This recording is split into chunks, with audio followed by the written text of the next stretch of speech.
You know that thing where you get an amazing pair of shoes at a really great price and want to tell everyone about it? Yeah, so do we. Here at Designer Shoe Warehouse, we'll give you something to brag about, like the latest styles from brands you love, or the trends everyone's obsessing over, or shoes that make you feel like, well, you. So go ahead, show off a little. Find shoes that get you at prices that get your budget. Head to your DSW store or dsw.com today.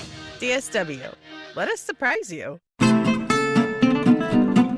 Out of my way, Gandhi. I'm coming in like I am a saint. I'm taking Grandma and Mary out to church and to IHOP every Sunday. What fresh hell? Laughing in the face of motherhood. You can't run alongside your grown children with sunscreen and chapstick on their hero's journey. You have to release them.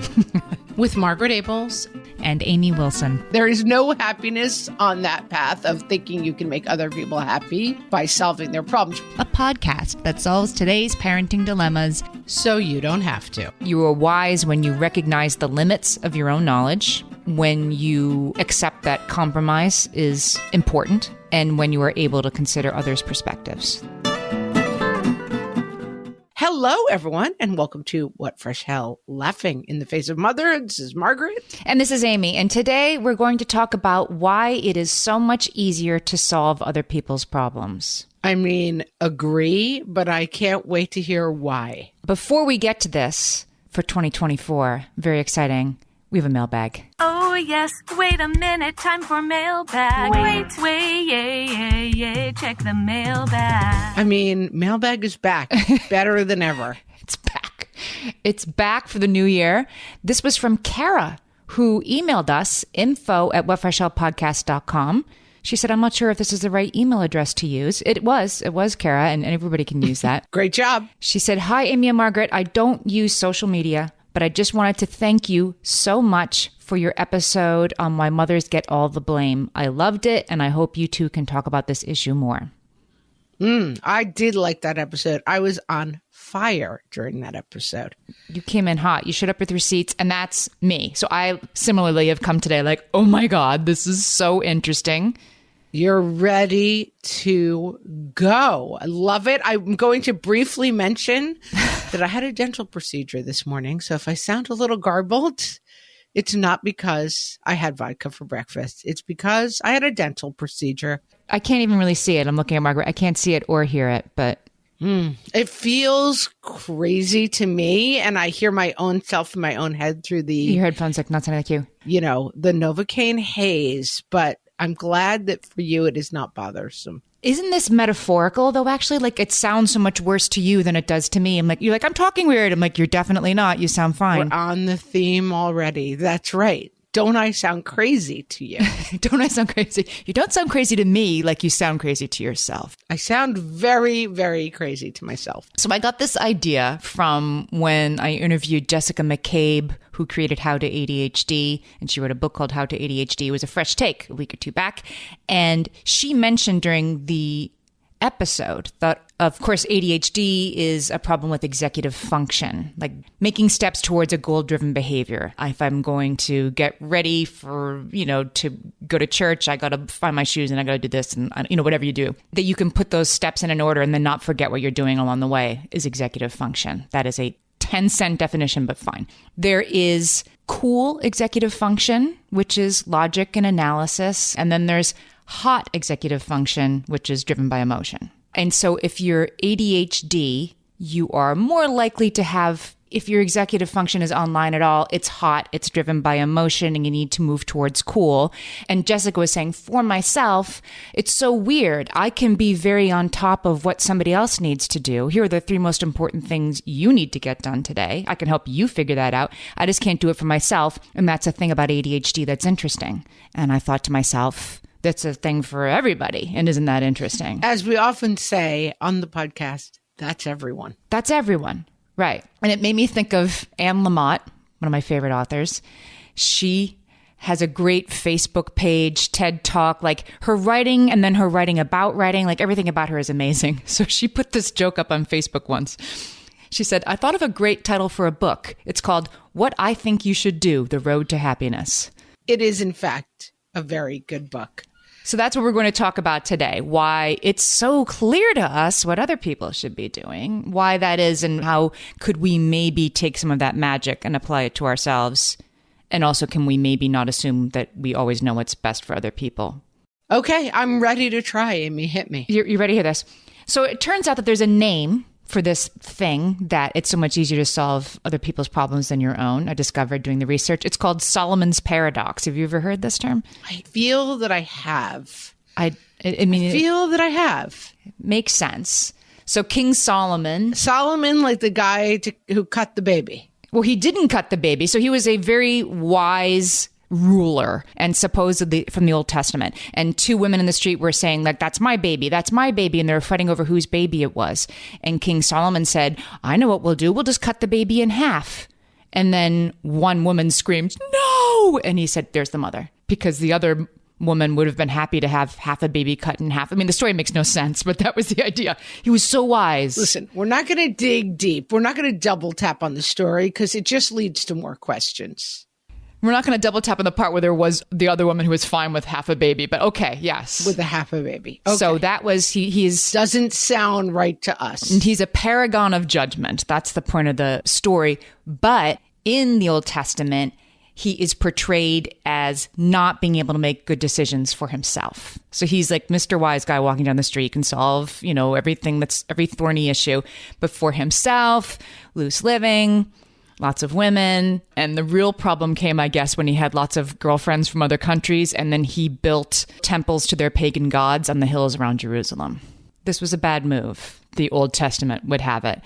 And then, like 100 years later, his kingdom was ruined and everybody blamed him because he had made these terrible decisions, personal decisions.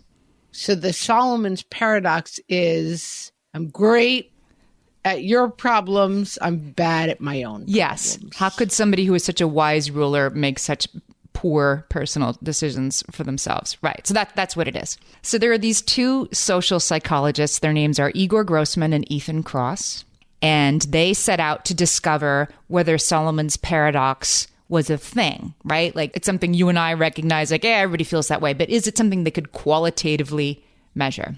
So they did a study. I love this study. They had two groups of people, and they asked them to imagine something. One group of people, they asked to imagine that their significant other had cheated on them with a very close friend. And they said, we want you to really sit and vividly ponder that your partner has cheated on you with a very close friend. And then they asked the second group of people to imagine that a friend of theirs had this happen to them, that their partner had cheated on them with a very close friend of theirs. They had to vividly ponder these events, that's their words, and then they had to answer a series of questions about what feelings might be involved, what's going to happen next, and what should happen next. And to your non-surprise, I am sure, the participants had much more wisdom about the dilemma when they were imagining it for a friend going through it than they did when they were imagining it for themselves going through it. Yes, this makes a lot of sense. And it reminds me of arguments around what we call anecdotal laws, that there tends to be a problem with laws that are based around one specific person's incident. They tend to have a lot of unintended consequences. So a law that's generally named after a person, Samantha's Law or whatever. There may be a Samantha's Law. I'm not citing that one particularly. That they tend to be long-term somewhat problematic because they are based very anecdotally on a bad thing that happened to one person's generally child, but that the result of it as it plays out long-term as a law tends to be somewhat problematic. And that we think about justice, that justice is supposed to be sort of neutral, because the ability for justice to say, Amy, you did something wrong, and we're going to mete out a punishment that involves possibly some rehabilitation and possibly some grace and mercy for you, depending on your level of sorrow, whatever. Whereas if the person who's affected by your crime or their child is affected by your crime was allowed to adjudicate it, every crime would result in like, let's pull this person apart in the public square, right? Because our emotions are involved in what happens to us. And then we're able to be neutral or at least more fair about things that happen to other people. Okay. All right. That makes a lot of sense. That's the first reason, right? When I sort of collected all of the different reasons people suggested it might be easier to solve somebody else's problems. And the first one was emotional distance. That if it's somebody else's problem, you don't have emotional investment and you're not attached to the outcome. You're not experiencing the fear, doubt, panic, whatever is in the head of the person who experienced it. And so you can perceive it through a neutral lens. And you can also, this goes with the whole idea that if you could only see how powerful you were, I believe you can do anything. These like greeting card sentiments, like if you could only see yourself through your children's eyes, you would know, Mama, that you're powerful beyond measure, right? Other people see you as capable of doing things, but you don't. Yes, that's true. And also, I saw a comedian, comic writer, and in one of the chapters, he wrote kind of movingly about something that had happened to him and how much like grace and sensitivity he needed around it. And then in the next chapter had written like a very comical essay, really making fun of another person. I saw this reading done in San Francisco where people are very sensitive, and someone raised their hand and kind of antagonistically asked the question like, well, why did you ask for grace to yourself? And then you were just goofing on this other person who had another problem. And he was kind of like, because it happened to me. Like, it's tragedy when it happens to me, and it's comedy when it happens to you. And it's kind of an old joke, but there's a truth very much at the center of it. I was trying to remember which episode it was, but I certainly remember talking about it a couple of years ago during the pandemic. We were talking about the idea of a snake, that if I think it happened to me in my life that I was in a yard with a snake, but then my kids were looking at me through the window, watching me in the yard with the snake. So they were like, it wasn't that big. It was just a snake. And I was like, did you see me outside with the snake? But they were through the window looking at me. So of course there was a distance. I think it was a writer who wrote about that concept, and we were talking about it. And I often think about this in perception, and I think I've learned a lot about it on the podcast, being scary to like our spouses and our children or in fights. And, when I have a conflict with someone, I often perceive them as like scary, like this is a very intense way you're coming at me and it's throwing me off. But when I do that to my husband and kids, like when my temper flies and I get big and ragey, they perceive me as scary, but I'm like, it's just me being mad. Like, of course I'm mad. I'm just mad. Oh, yeah. And I think it can be very difficult to see yourself from your own eyes. Right. We don't have distance from ourselves. We don't have confidence in ourselves. And so I guess that means we don't see our ability to solve the problem. We can't see the problem accurately if we can't see our own contributions to it too, right? Like, I'm not angry. Everybody just makes me annoyed all the time, right? You're not really seeing your own participation in that conflict, perhaps. Not correctly, yes. Yeah. All right. Let's take a break. When we come back, there's a bunch more reasons why it is so much easier to solve other people's problems.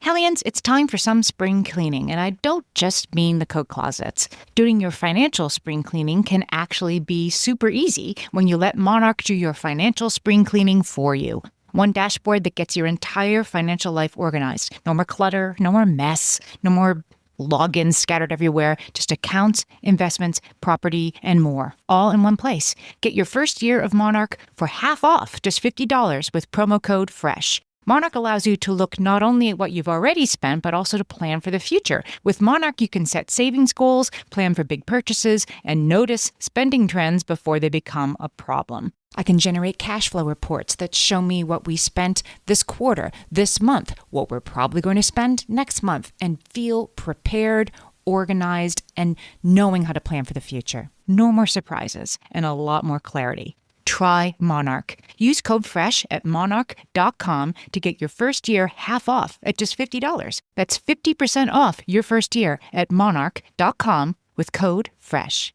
Amy, when I'm having a good hair day, it usually makes my whole day better. And that's why on every day, I'm taking Nutrafol. Nutrafol is the #1 dermatologist-recommended hair growth supplement brand. And it's the #1 hair growth supplement brand personally used by dermatologists. Nutrafol's hair growth supplements are peer-reviewed, NSF certified for sport, and clinically tested. Nutrafol offers multiple formulas for men and women, tailored to different life stages and lifestyle factors, so you get support that's actually right for you. Adding Nutrafol to your daily routine is easy. Order online, no prescription needed, with automated deliveries and free shipping to keep you on track. Let your hair be one less thing to worry about. See visibly thicker, stronger, faster-growing hair in 3 to 6 months with Nutrafol. For a limited time, Nutrafol is offering our listeners $10 off your first month subscription and free shipping when you visit Nutrafol.com and enter promo code LAUGHING. That's Nutrafol.com, spelled Nutrafol.com, promo code LAUGHING. Amy, we're back. Tell me why it's easier to solve other people's problems. The next reason is cognitive biases. There's 2 of them that apply in this case. The first one is confirmation bias. Yes, I love confirmation bias. Confirmation bias, just to give a strict definition, it is the tendency to search for, interpret, or recall information that confirms or supports one's prior beliefs. This is when you're looking for someone in an airport and I'm like, is that Amy? And it's like, no, that's a 90-year-old Chinese man. Like, how did I ever think that was Amy? But I'm looking for Amy. And so I'm matching the features of every, like, dark hair. Okay. Like, and that as they get closer, it's clear that it could never be you. But when you're looking for someone, you'll see them in a crowd. I can think of a very recent example. I won't delve into too many details, but a personal example that's just happened to me. Somebody who I am perceiving myself as being in sort of a détente with, like not a conflict, but just sort of a cooling, right? A cooled relationship. And I texted this person something and they, some good news. And this person texted back, amazing, exclamation point. And I was explaining this to a mutual friend. And I said, see, and then I texted this good news because I thought this person would be happy for me and want to know. And they texted back, amazing. But then they didn't text anything else and they didn't call me and they didn't show up knocking on my door, and then it took this third friend to say to me, clearly this is war. Right. But they did text you. So they texted you the word amazing, exclamation point. And your response is, but clearly they're mad at me and that's confirmation bias at work. When really you could say just the opposite. My husband has a special gift of being immune to this. And he is my North Star in terms of, he's very able to assume the best of a situation or a person. And I am often like, can you see how this person is trying to undermine everything I am and everything I stand for? And he's like, I think maybe they just sent you a mixtape of songs, and it always fascinates me, how calm it must be inside his own head. Cause he's not I see this and I layer 46 different agendas on it. And I come to a conclusion about what that person is really up to. He's like, I think they just bought you a piece of pie. And I'm like, no, you don't understand. They didn't give me the whole pie. You see, one piece. You kidding me? My husband just did this week. We were doing our under the covers, nighttime chit chat. And he's like, this person at work did this, that this person at work had disagreed with him. And it was clearly personal. And I'm like, what if the person disagreed with you? And again, it's just, you can see it clearly, the confirmation bias of this person is always like this is never like this, they'll never give me this, they always give me Y. And the third party doesn't have that experience, it doesn't have that bias. So that's when it's really good, I think, to ask for advice. My mom, the therapist, was always big on it's I statements. It's a big therapy thing because it's not you, Amy, you always undermine me. It's I have no idea what you're talking about. Those 9 examples, I was literally just getting you some pie. Mm-hmm. The other cognitive bias that can come into play for the person who's closest to it, the person experiencing the thing, is the sunk cost fallacy. And And this is, I love a sunk cost fallacy. I had one this very morning. I had signed up for a class that I had prepaid for, and our driveway was icy, and my driveway is like a weird hill with a turn. It's a hard driveway if it's icy at all. Take the car out, go up, the car slides off the hill. And I'm like, all right, I got to get past it in the other car. I try to take the other car up. It slides past car number one, missing it by like an inch. I call my husband. I'm like, we have to get these cars out. Like, let's push the cars out and like A, die under the wheels of the car. And B, he's like, the cars are going to hit each other. I spent $45 on a class that I'm now not going to get my money back for. And I'm going to cause $1,500 in damage to these cars because I have sunk cost fallacy about that $45. yes. And you've also been in it, right? Like I've been doing this thing for 20 minutes, so I have to achieve it. My frustration at not being able to achieve it must be overcome by achieving it instead of just leaving the cars at the bottom of the driveway till tomorrow, right? Like it's much clearer when you're outside it. So the sunk cost fallacy is our tendency to keep going with something we've invested money, effort, or time into, even if the current costs outweigh the benefits. This is a scales from the eyes phrase for me when I first heard it, and I have gotten so much better about it. And the very practical version is like, I bought tickets to something that I no longer want to go to, and it will cost me money to get there, and it will be unpleasant. You can just say, I'm not going to go. I'm going to lose that money rather than keep adding money to it. Or it can be, I have worked at this company for 4 years already, and if I quit, I'm somehow giving up on what I've invested. I'm losing my investment in this. Not a thing. Or it can be a relationship that you've spent 2 years going out with somebody and it's not that great. And there are these big, caution signs flashing, but you've been dating for 2 years. You can't break up because you've put 2 years into this relationship. You can't just walk away. But somebody else can be like, he's not nice to you. That's much, much clearer from down the road. Tricky. And this comes into how this relates to parenting, which is, I think it's exceedingly easy for us to solve our kids' problems, right? Because we stand outside it. We have the literal distance of 7th grade was a long time ago. And I can look at this drama and be like, who said Emma got to decide who's cool and who's not, right? Like, who is this Emma kid? Emma is a twerp. I think even more so, though, our kids' problems, but seeing other people's problems. Like it seems very clear also that I can look at another family and be like, oh, it would be so easy if to solve, like that problem doesn't seem like a big deal. Whereas what's going on at my house seems monumental and terrible. Mm-hmm.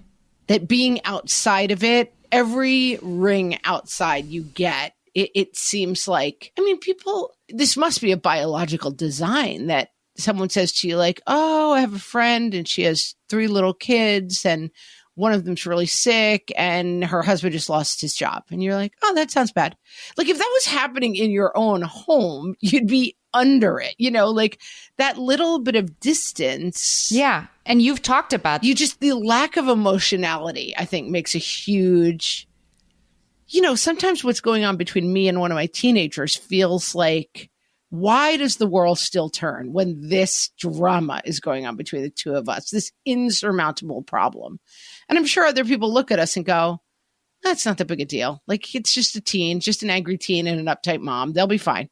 And I think that's why sometimes our kids get so mad at us, right? When they're bringing a problem to us. It's sometimes we show up with solutions when they're just asking for an ear to listen or whatever. But I think it's also when we are sort of like, so just tell them you don't want to go out with them anymore. When you're too flip in your approach to it because you really do have this distance that makes it really hard for you to enter how huge it is to be in this, I have to sit next to Henry in history class thing that they're coming to you with. You know what I mean? I think that can seem really dismissive to our kids.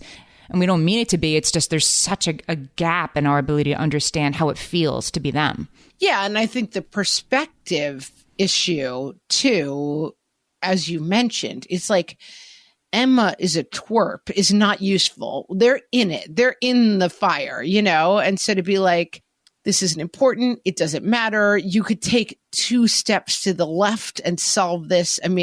I'm thinking of a dilemma that I witnessed in my own life where I just kept thinking it was a relationship issue. And I just kept thinking the door to happiness is 2 doors down and you two goofballs are banging on this door that leads nowhere and it's painful to watch. Yeah. And I want to physically grab you and shove you 2 doors down and shove you through that door because you're making yourselves miserable at door B, but I can see so clearly that door A is available. And I almost have to cut off contact because it's too frustrating to just sit on the sidelines and watch this. But the person has to find door A by themselves, like there is no version where you lead someone to door A and it works. Yes, right. And so you think like, this is so simple, just do this. But then you're perceiving it, if you're on the receiving end of this and they're like, just do door A. I don't know why you keep calling me about this. Not that you'd be that rude, but it will be sometimes perceived as that rude, that dismissive. And then, then you feel like you're on the receiving end of these thought terminating cliches, right? Like God doesn't give you anything you can't handle. Like easy for you to say, right? You're not in the NICU with me. It's kind of, Al-Anon does a lot of this kind of work, which is, it's for partners, family members of people who are in addiction of some sort. And it's that kind of feeling of like, you just stop drinking so much and everything will be better. And you can physically go and clean bottles out of the house and stare at the person all day. But if they're not ready to stop drinking, you can't do anything. Like you can have all the perspective you want on someone else's issue, but you can't solve it for them. That's frustrating. That's why Anne Lamott wants her book to be called I Solved It For You. Yeah. What is it called? It's called What I Think You Should Do, The Road to Happiness. Yeah, exactly. Exactly. There is no happiness on that path of thinking you can make other people happy by solving their problems. But like my husband and I will sometimes talk about something that's going on with someone else or talk about something even going on in the world. And he always kind of sighs at the end of our conversation. He's like, if only everyone would listen to us, everything would be good. It's like, yeah, we really do have all the answers. We have all the solutions. I have another Anne Lamott quote for you that sums this up so perfectly. She says, "We can't arrange peace or lasting improvement for the people we love most in the world. They have to find their own ways, their own answers. You can't run alongside your grown children with sunscreen and chapstick on their hero's journey. You have to release them." Yeah. And it is hard. And I think especially with kids, you watch them. I was just talking to my husband about this last night, about something that's going on with one of our kids and that I have strong feelings about. And he was sort of gently correcting me in, that's their thing to figure out. Basically, I want them to see the big picture, and I think they're hung up on the details. And every time we talk about it, I have a tendency to be like, you're hung up on the details. Let's see the big picture. And whatever that means, right? To a child, you're hung up on the details, child. Well, yeah. I'm trying to talk about it without too much specificity. But yeah, I'm definitely I'm basically lecturing them every time they bring this to me. And I think I'm doing that too much in general with my teens. Like, they're like, I had a bad day. And I'm like, it's a learning lesson. Here's why. And here's what you'll see when you're older. And my husband was kind of gently trying to say, I think you can not say it every time. I think you can say it shorter. And then think of the times where you don't have to say it at all. Like, you don't want the kids to feel like, I want to tell mom something, but I'm going to get a lecture on the meaning of life when I'm just trying to tell them, like, Emma was being a twerp today. It makes me think of this whole idea, which I feel like I have this conversation every 15 minutes with somebody, like, well, I'm older now and I've reached the stage where I'm out of things to give, right? I'm all out of things. At my age, I've learned something. And, we say that like it's been harder with age, and maybe it has been, but it is also true that your hot executive function becomes less prevalent and your cool executive function comes online more as you get older. It just does. You are able to be less emotional in your decisions. Before we turn to solutions, I have to quote one of my favorite tweets of all time, which I will not get exactly correct, but is hilarious. And it has a sort of comic take on this whole thing, which is she says, me taking a picture of myself at 25, I look hideous. I look like a troll. I am so hideous. And then me looking at that picture at 30, I really looked so beautiful. But look at this new picture of me. I look hideous. And then it's like me at 35. You're not going to believe this. And it's like, right. The cycle repeats and repeats and repeats. And yeah, perspective, it's easy to have for other people, hard to have for ourselves, Amy.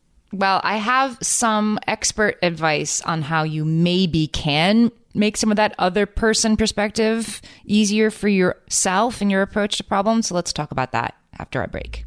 My favorite skincare products actually feel more like self-care, like they're so nice to put on and they smell so good that I'm actually happy when I get to that part of my day.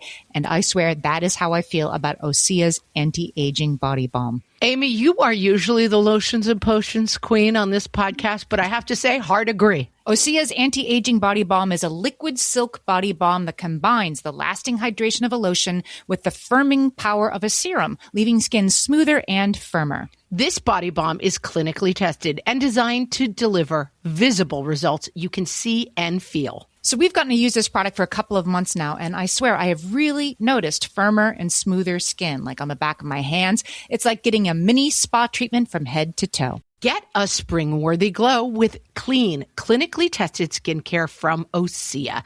And right now, we have a special discount just for our listeners. Get 10% off your first order site-wide with code FRESH at OseaMalibu.com. That's 10% off your first order with code FRESH at OSEAMalibu.com. Amy, let me tell you about a magical place that is so exactly designed to be enclosed space, year-round fun for the whole family that I bet you already know what I'm going to say before I even say the name. Let's say it together on 3. 1, 2, 3. Great Wolf Lodge. You got it, Amy. My kids loved Great Wolf Lodge when we went. You probably already know that it has a huge indoor water park with a wave pool, lazy river, a bunch of massive water slides. But then your pack can hit the other attractions because wait, there's more. Great Wolf Lodge has adventure-packed attractions like Magi Quest, a live-action game kids can play throughout the lodge, plus the Northern Lights Arcade. Spent some quality time there, so your kid who loves the lazy river and your kid who loves fantasy games will both have a great time. Great Wolf Lodge also offers great dining options and complimentary daily events like nightly dance parties, all under one roof. Unpack the car once and you're settled in to have fun. And with 22 lodges across the country, you're always a short drive away from adventure. We've both had such great times at Great Wolf Lodge, so bring your pack together at a lodge near you. Learn more at greatwolf.com and strengthen the pack. Okay, Amy. I'm back and I'm ready for some perspective. All right. Let's figure out how we can apply some of that perspective that we have so much when it's for other people and sort of turn it in on ourselves. In order to do this, Igor Grossman and Ethan Kross, those same two, they did the study about how would you feel if your friend's spouse cheated on him or you? So they were able to prove that this Solomon's paradox existed. And they were able to also prove that you could make this effect go away almost completely. So they ran the study again. And they told some people, think about how your friend would feel if her husband cheated on her, and how would she feel, and should they stay married? And then they tell the other half, imagine that you're you and your husband cheated on you, and how would you feel, and are you going to stay married? But as you do that, consider, what would you tell a really good friend who is doing this? What sort of advice would you give to a friend in that situation? And all they did was sort of read that in as a technique that you should use while you're doing this like depressing, fantasy for 10 minutes. And doing that, they were able to almost completely close the gap in the amount of emotionality and the usefulness of the wisdom that was being applied. So just distancing yourself from the situation. Yeah. So that's their solution. They say the solution is self-distancing, that you have to pretend you're a friend. You have to get inside and look through the window at the snake, right? Pretend you're somebody else. Mm-hmm. Pretend you're outside of it. Yeah. And pretend you're the friend. And what would your friend give you? They said literally write down the problem as if it's happening to somebody else. Like tell the story that's happening to a character. that you're talking about in the third person instead of yourself? And what would you tell her? That's smart. And it's complicated and hard to do, but getting outside of it, it's something that we say all the time on the podcast, watch your story, right? And that it's like, it's literally watch your story, like write your story down in the third person is the ultimate example of that. And I think also the story you tell about my husband who just doesn't value anything I do and he's just, our marriage is dead because he just doesn't let it. And it's like, or he's tired and stressed from work and he's thinking too much about himself and not enough about you, you know, that getting outside of the stories that we tell ourselves and finding that distance, I think that we've long valued on the podcast.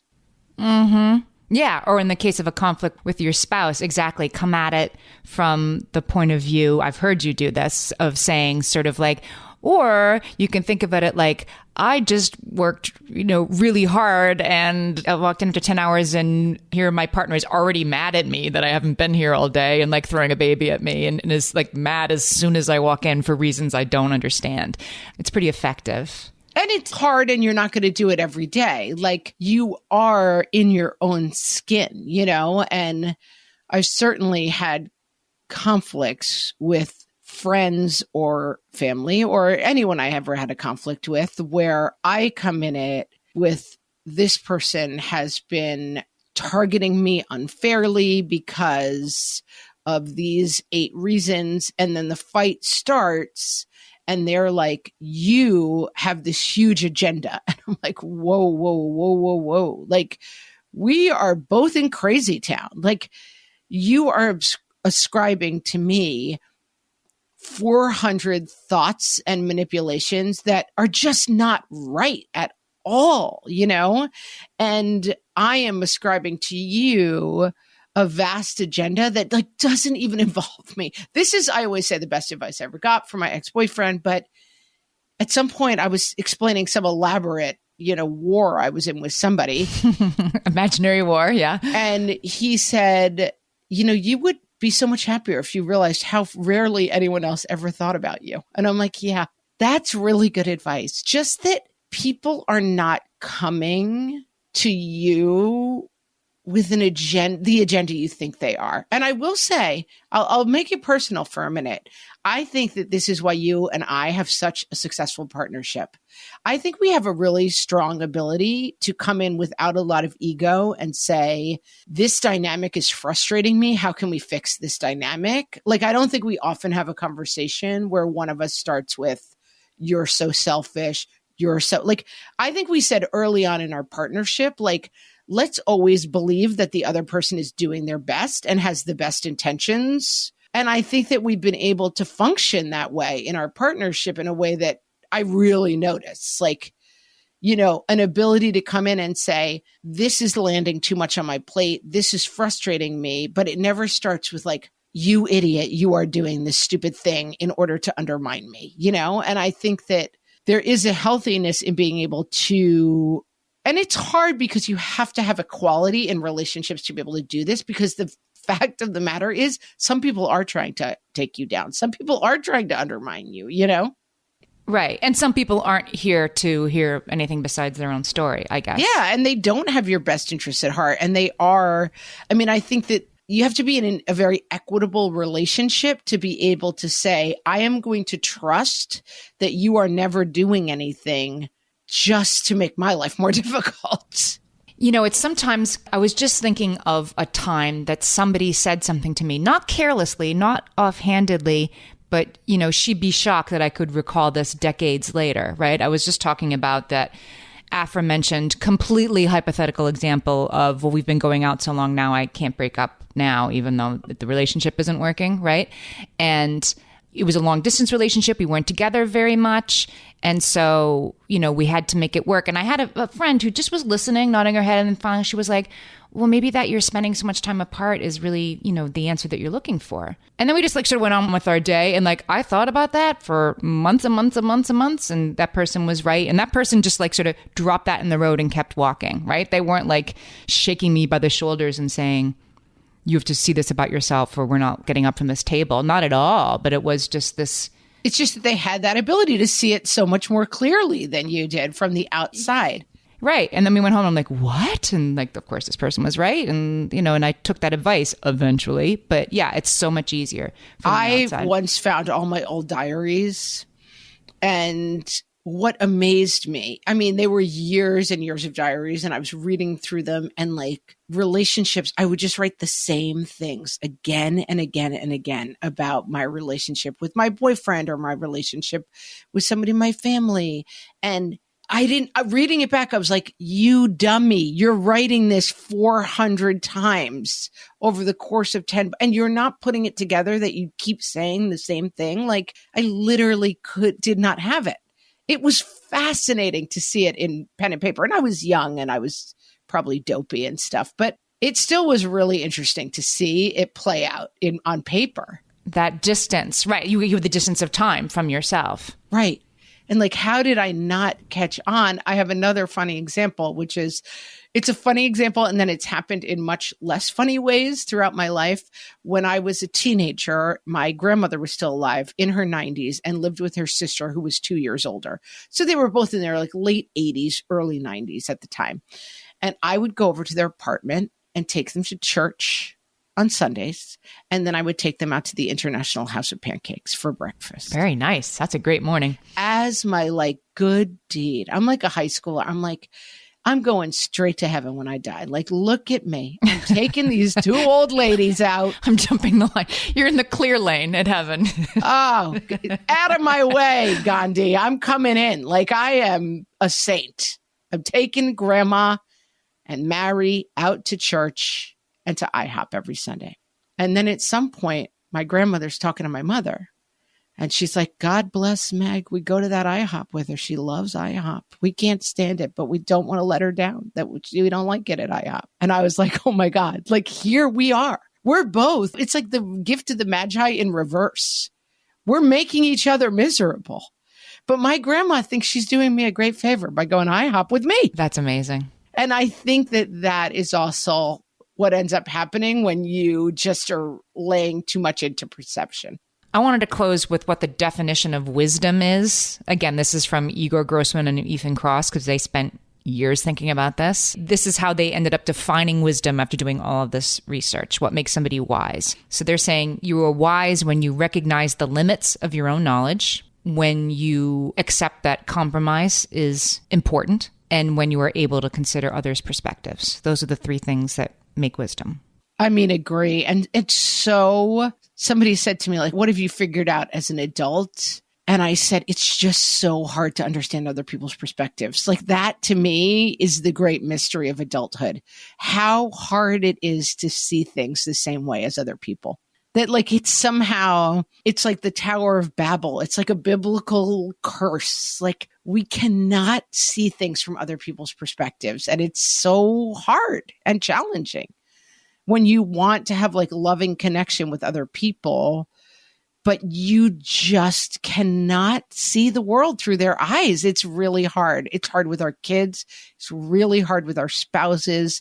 It's certainly hard with our family of origin, and harder still when we have a high conflict or a difficult family of origin. That everybody, I think most people are actually trying to like get through the day and get along, but they just bang up against other people's operating systems, and it makes life really hard. Yeah. Well, I'm going to try this self-distancing technique. I'll let you know how it goes. I'll report back. Let me know, Amy. Do let me know. I'm not going to try anything. I'm just going to keep being me. Let's get out of my way. I'm on the fast lane to heaven, everyone. I'm just doing it. We're going to conduct an experiment. Right. I'm going to really try to apply everything we learned today, and you're going to do nothing differently, and we'll see who's happier.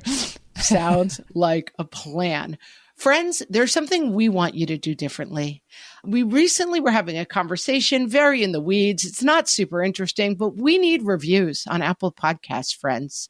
If you are enjoying this show, please let us know. Please tell us on social media. But before you do any of those things, please leave a review for the show on Apple Podcasts. People use it in ways that are insane for metrics, and it's actually super important. And So if you have the time, the inclination, go give us some stars and tell people that you like the podcast. Review it in whatever player you listen. Right. But especially Apple Podcasts, if you're listening in Apple Podcasts. Especially Apple Podcasts. You get in there, leave a review. It doesn't take very long, and it really helps us out. It sure does. Thanks, everybody, for listening. We'll talk to you next week. Thank you.